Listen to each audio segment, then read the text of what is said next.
While millions of people are screaming at their TVs, painting their faces, and emotionally destroyed because 11 strangers lost a game, there's a massive group of people who just don't care. And according to neuroscience, their brains might actually be wired differently. Stay with me, because what I'm about to tell you will completely change how you see the sports-obsessed people in your life.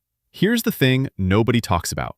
Not caring about sports doesn't make you boring. It doesn't mean you lack passion, and it definitely doesn't mean something's wrong with you.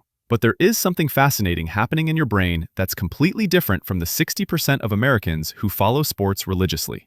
Let's start with the obvious question. Why do so many people care so much? Humans are tribal creatures. For thousands of years, being part of a group meant survival. Your tribe protected you from predators, helped you hunt, kept you alive. And sports, they're basically modern tribes with better merchandise. When someone watches their team, their brain releases oxytocin, the bonding hormone, the same chemical that makes you love your family. Wild, right? Their brain literally tricks them into thinking these millionaire athletes are part of their clan.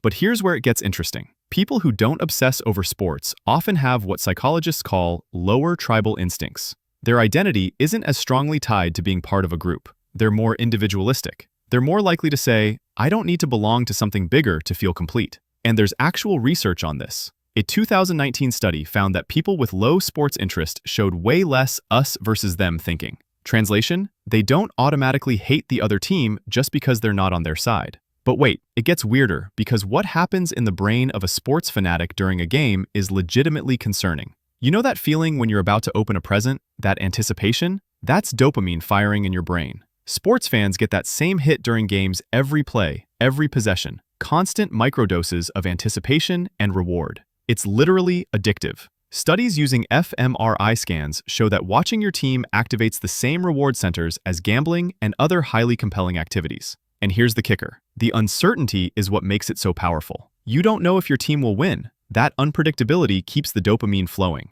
It's intermittent reinforcement, the most addictive reward schedule known to psychology. The same principle that makes slot machines so effective. The mechanism is eerily similar to other forms of behavioral addiction. Your brain doesn't distinguish much between different sources of dopamine. It just knows it wants more. People who don't care about sports, their dopamine systems simply aren't triggered by vicarious competition. And this might be genetic. Research from the University of Chicago suggests that variations in dopamine receptor genes can predict how much someone cares about competitive spectator activities. Think about that. Your complete indifference to whether the Lakers win or lose might literally be in your DNA. But there's another layer. Sports fans experience something called burging, basking in reflected glory. When their team wins, they say, "We won." When their team loses, they lost. Notice the pronoun switch. People who don't obsess over sports are less likely to engage in this psychological distancing. They're more consistent in their self-concept. They don't need external victories to feel successful. Their self-esteem is more stable, less dependent on things completely outside their control.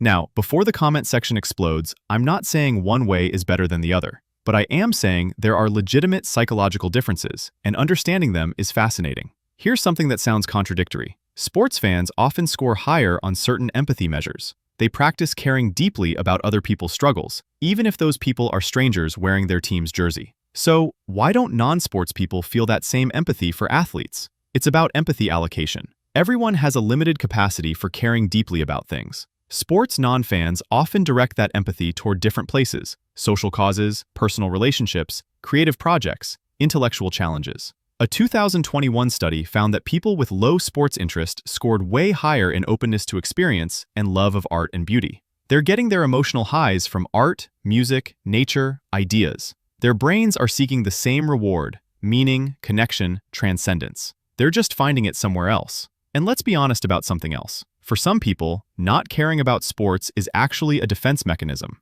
Maybe they were bullied in gym class. Maybe they felt excluded by sports culture. Maybe they're pushing back against the aggressive competitiveness often tied to sports fandom. Maybe they just never understood why grown adults scream at televisions over a ball. Your indifference might have a backstory. Or maybe you just find it boring. Both are valid. But here's the part that explains so much about why sports fans and non-sports fans sometimes can't understand each other. It comes down to how you experience meaning. Sports fans find meaning in narrative, the underdog story, the comeback, the dynasty, the rivalry. It's compelling because it's unpredictable. real-life drama with genuine stakes. People who don't care about sports often find that randomness meaningless. They think, why would I emotionally invest in an outcome I can't control, performed by people I don't know, in a game that doesn't affect my actual life? They're not wrong, but neither are sports fans. It's just two different approaches to the human need for story and meaning. One group finds epic narrative in a championship run. The other finds it in a novel, a relationship, a creative project, a scientific discovery. Here's what researchers call parasocial investment versus direct engagement. Sports fans build one-sided relationships with teams and players.